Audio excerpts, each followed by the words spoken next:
Bien, salut à tous, c'est Poney et j'espère que vous allez bien. On se retrouve aujourd'hui pour la présentation d'un GBB de chez WE.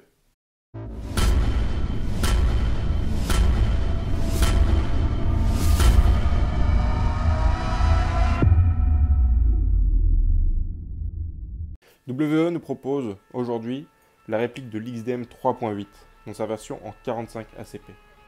Le Springfield Armory Extreme Duty Match ou XDM, c'est un pistolet semi-automatique.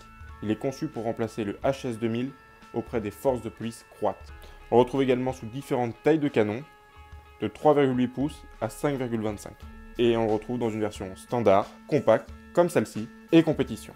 On va se concentrer maintenant sur la version compacte de l'arme. Il est chambré en 45 ACP avec un canon de 3,8 pouces.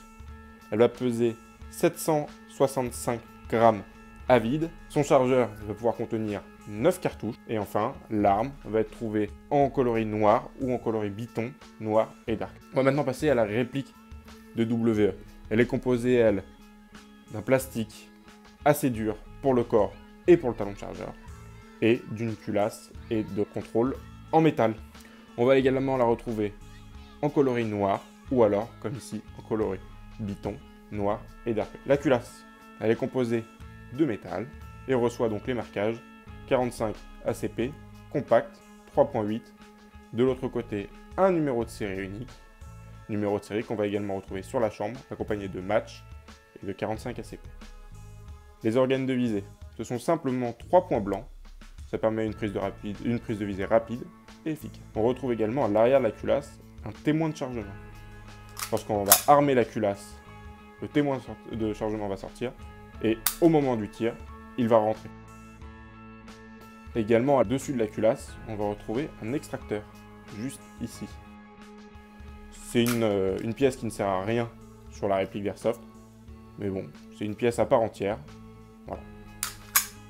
Et ensuite, à l'avant, on va retrouver un canon. Alors là, on va voir qui brinque-balle un petit peu. Et à l'avant de ce canon, on va retrouver un filetage en interne. Et il est possible de retrouver des adaptateurs de chez WE pour pouvoir y mettre n'importe quel silencieux. À l'avant du corps, on va retrouver un rail Picatinny. Il va nous permettre de pouvoir installer n'importe quel accessoire au format Picatinny. Attention tout de même, il est ici un petit peu bombé et certaines lampes passent, mais en forçant. À côté justement de ce rail Picatinny, on va retrouver une petite tigette. Elle a ici une fonction de sécurité. Il va falloir pousser et ça va nous sécuriser l'intégralité de la réplique. On ne va plus pouvoir utiliser la queue de détente. Autre sécurité, on a ici une pédale de sûreté. Même système que sur les 1911. Hein. On ne va pas pouvoir faire feu tant que ici ne sera pas enclenché. Et à nouveau, autre sûreté encore.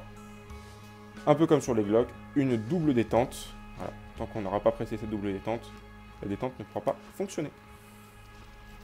On va avoir ici le bouton de désassemblage de la réplique et ici la clé arrêtoir de culasse. Donc elle va bien évidemment être fonctionnelle. Et lorsqu'on va insérer un chargeur vide, elle va venir se bloquer. Le chargeur en lui-même, il est composé de métal pour le corps, de plastique pour l'ellipse, la planchette élévatrice et le talon de chargeur. Il a une contenance de 18 billes, ce qui est plutôt correct pour la taille du chargeur. Et il a une autonomie en gaz suffisante pour pouvoir éjecter une quarantaine de billes. Il va se remplir par le dessous. Et ici, on va retrouver la valve d'éjection de gaz.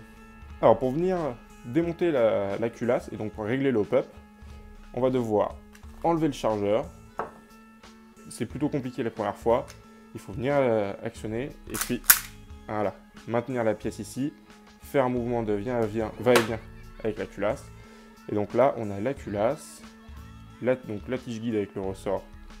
Ici, le réglage du hop-up avec une petite flèche. Voilà, c'est une petite molette. Pour conclure, ça fait maintenant 8 mois que je possède cette réplique. Au début, elle a été destinée simplement au prêt, et elle est très vite rentrée dans mon barda.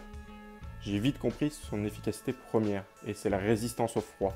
Je l'utilise maintenant dans toutes les parties, allant même jusqu'à -4, -5 degrés, sans problème. Sa portée, par contre, va être un petit défaut. Il va falloir compter une vingtaine de mètres de portée précise, ce qui est très acceptable pour une réplique de cette gamme de prix. Ce que je vais regretter par contre, ça va être le talon de chargeur.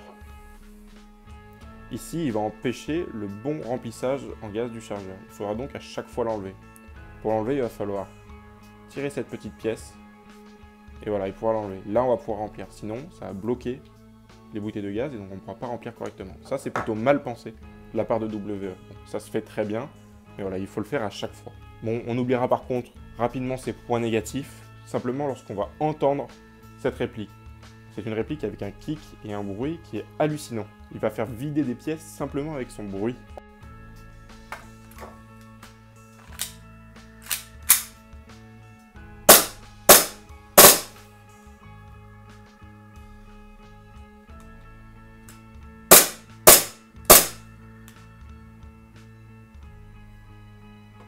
Cette vidéo review est maintenant terminée et j'espère que je vous en aurai appris un petit peu plus sur cette réplique.